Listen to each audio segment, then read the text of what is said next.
Let's go. বন্ধুরা, সব কেমন আছেন? আশা করছি ভালো আছেন, কারণ এই শীতের টাইমটা আমাকে তো দারুণ লাগে। এটা রৌদ্রোজ্জ্বল পরিবেশ সবসময় থাকে, না ঠান্ডা লাগে খুব একটা এই টাইমটা, না খুব একটা গরম ফিল হয়।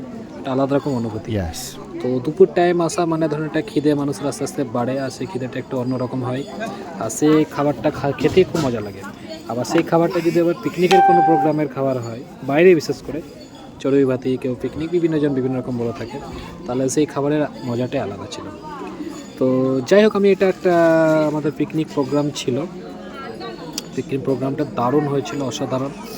অনেক গেস্ট ছিল এবং এটা হয়েছিল আমাদের রামপুরহাট নিউ টাউনে। হয়েছিল এই কারণে বলছি, এটা আজকের ডেটের না, হ্যাঁ একটু ব্যাক Oh ডেটের। my তো তার জন্য god. আমি শেয়ার করলাম।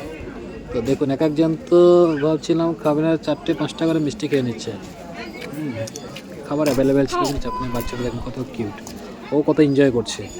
তো যাই হোক, সব ভালো থাকবেন আর সব পিকনিক করবেন, অবশ্যই শেয়ার করবেন। Thank thank you you. So much.